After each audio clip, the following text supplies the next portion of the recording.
പ്രിയ സജ്ജനങ്ങൾക്ക് കർണാമൃതം ഒരു ദേവതാ സംഗമ വേദിയിലേക്ക് സുസ്വാഗതം. രാമായണ മാസാചരണത്തോടനുബന്ധിച്ച് നടന്നു വരുന്ന പ്രഭാഷണ പരമ്പരയിൽ ഇന്ന് നമുക്കായി ലക്ഷ്മണനെ കുറിച്ചുള്ള അറിവുകളുമായി എത്തുന്നത് നമ്മുടെ പ്രിയങ്കരയായ അനിത രവീന്ദ്രൻ ആണ്. അനിതാജിയെ ഞാൻ സ്നേഹത്തോടെ ഈ വേദിയിലേക്ക് സുസ്വാഗതം ചെയ്യുന്നു. എല്ലാ പ്രിയമിത്രങ്ങളും ഇത് കേൾക്കണം. എല്ലാവർക്കും ഭഗവാന്റെ എല്ലാ അനുഗ്രഹങ്ങളും ഉണ്ടാകട്ടെ എന്ന പ്രാർത്ഥനയോടെ. രാമ രാമേതി രമേ രാമേ മനോരമേ സഹസ്രനാമ തത്തുല്യം രാമനാമവരാനനേ ശ്രീരാമനാമ വരാനന ഓം നമ ഇതി. നമസ്തേ പ്രിയ സജ്ജനങ്ങളെ, കർണാമൃതം ഒരു ദേവതാ സംഗമം നമ്മുടെ ഈ ചാനലിൽ രാമായണ മാസാചരണത്തിൻ്റെ ഭാഗമായി രാമലക്ഷ്മണന്മാരിൽ ശ്രീ ലക്ഷ്മണനെ ആസ്പദമാക്കിയാണ് ഞാൻ ഇന്നിവിടെ പറയുവാൻ പോകുന്നത്. രാമായണത്തിലെ ശ്രീരാമൻ്റെ സഹോദരനാണ്, ശക്തിമാനും കൂടിയാണ് ലക്ഷ്മണൻ. ശേഷാവതാരമായാണ് ലക്ഷ്മണനെ അറിയപ്പെടുന്നത്. പുരാണത്തിൽ അനന്തൻ്റെ അവതാരമാണ് ലക്ഷ്മണൻ. 1000 തലയുള്ള നാഗമാണ് അനന്തൻ. പാലാഴിയിൽ മഹാവിഷ്ണു ശയിക്കുന്നത് അനന്തൻ്റെ മുകളിലാണ്. ദ്വാപരയുഗത്തിൽ ബലരാമനായി അവതരിച്ചതും അനന്തനാണ്. വിഷ്ണുവിൻ്റെ മിക്ക അവതാരങ്ങൾക്കും അനന്തനും അവതരിക്കുന്നുണ്ട്. അയോധ്യയിലെ കിരീടാവകാശം ഒരിക്കൽ പോലും ആഗ്രഹിച്ചിട്ടില്ലാത്ത ലക്ഷ്മണൻ രാമൻ്റെ വനവാസത്തിൽ ഒപ്പം ചേരുകയും ചെയ്തു. വനവാസ കാലയളവിൽ സഹായിയായും കാവലായും ഒപ്പമുണ്ടാവുകയും ചെയ്തു. അദ്ദേഹത്തിൻ്റെ സഹോദര സ്നേഹം മാതൃകയാക്കാവുന്ന തരത്തിലുള്ളതായിരുന്നു. രാമായണത്തിൽ അഴകുള്ള മാനായി മാറി വന്ന മാരീചനെ കണ്ട് ആകൃഷ്ടയായ സീത മാനിനെ പിടിച്ചുകൊടുക്കാൻ തൻ്റെ പതിയായ ശ്രീരാമനോട് ആവശ്യപ്പെട്ടു.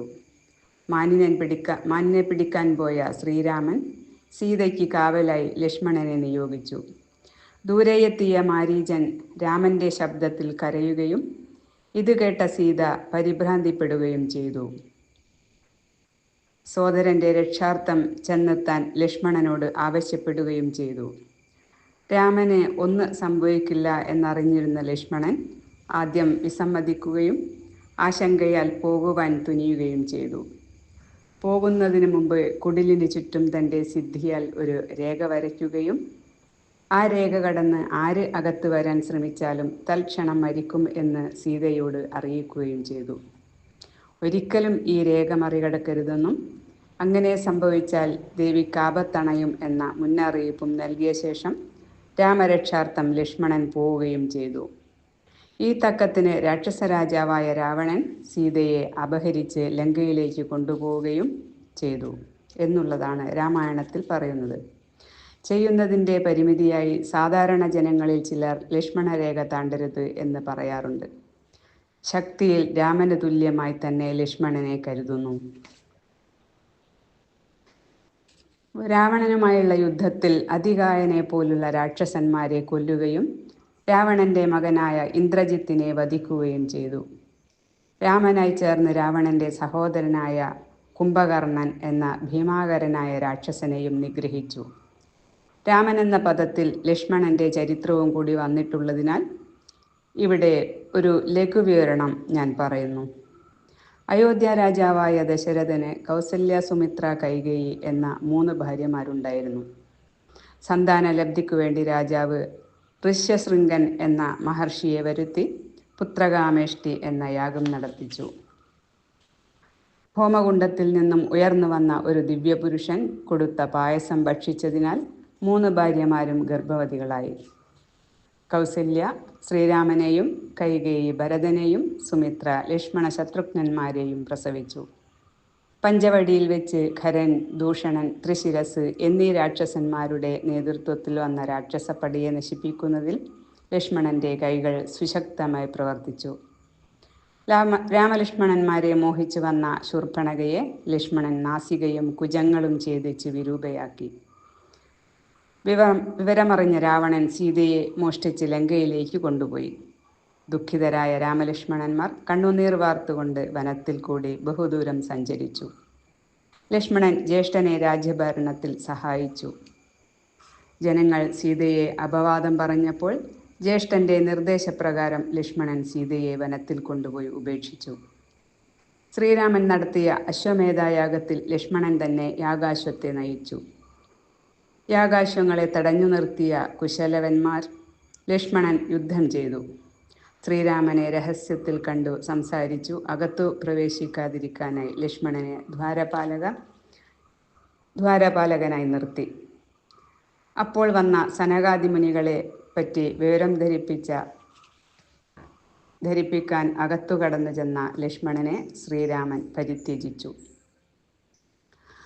ഊർമിള എന്നത് മഹാകാവ്യമായ രാമായണത്തിൽ മിഥില രാജാവായ ജനകന്റെ പുത്രിയും ലക്ഷ്മണന്റെ ഭാര്യയുമാണ്. സീതാ സ്വയംവര സമയത്താണ് ലക്ഷ്മണൻ ഊർമിളയെ വിവാഹം കഴിക്കുന്നത്. ഇവർക്ക് അംഗദനും ധർമ്മകേതുവും എന്നീ മക്കളുണ്ട്.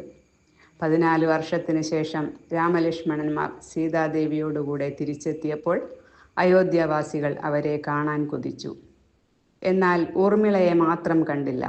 ലക്ഷ്മണൻ തൻ്റെ പതിയെ തേടി ചെന്നപ്പോൾ ഊർമിള അടുക്കളയിൽ ആഹാരം പാകം ചെയ്യുന്ന തിരക്കിലായിരുന്നു. അപ്പോൾ ശ്രീരാമൻ അങ്ങോട്ട് വന്നു. ഊർമിള രാമനെ കണ്ട് ഞെട്ടി. എന്താണ് പ്രഭു? ദേവിയും സീതയെപ്പോലെ ലക്ഷ്മണന്റെ കൂടെ വരുവാൻ ഒരുങ്ങിയിരുന്നുവെങ്കിൽ ലക്ഷ്മണന് ഇത്ര നന്നായി എന്നെ പരിപാലിക്കാൻ കഴിയില്ലായിരുന്നു. ഇതുകൊണ്ടാണ് ഞാൻ ദേവിയെ നമിച്ചത്. പതിയോടുകൂടി ആനന്ദത്തോടെ ഇരിക്കുന്ന പതിവ്രതയായ പത്നിക്ക് മാത്രമേ നല്ല ഗൃഹസ്ഥയാവാൻ കഴിയൂ. ഇതെല്ലാം കേട്ടുനിന്ന ലക്ഷ്മണന്റെ കണ്ണുകൾ നിറഞ്ഞൊഴുകി. അണുകുടുംബങ്ങളിലേക്ക് ഒതുങ്ങുന്ന ഇന്നത്തെ തലമുറ അത്യാവശ്യം അറിയേണ്ട ഒന്നാണ് ഇത്. സഹോദരങ്ങളുടെ ഇടയിൽ മാത്സര്യം വരുന്ന ഈ കലിയുഗത്തിൽ വളരെ പ്രസക്തമാണ് ഈ കഥ. എൻ്റെ ഈ ചെറിയ വിവരണം ഇവിടെ അവസാനിക്കുന്നു. എല്ലാവർക്കും ഒരിക്കൽ കൂടി നന്ദിയും സ്നേഹവും അറിയിക്കുന്നു. ഹരേ രാമ രാമ രാമ ഹരേ ഹരേ, ഹരേ കൃഷ്ണ കൃഷ്ണ കൃഷ്ണ ഹരേ ഹരേ. എല്ലാവർക്കും നമസ്കാരം.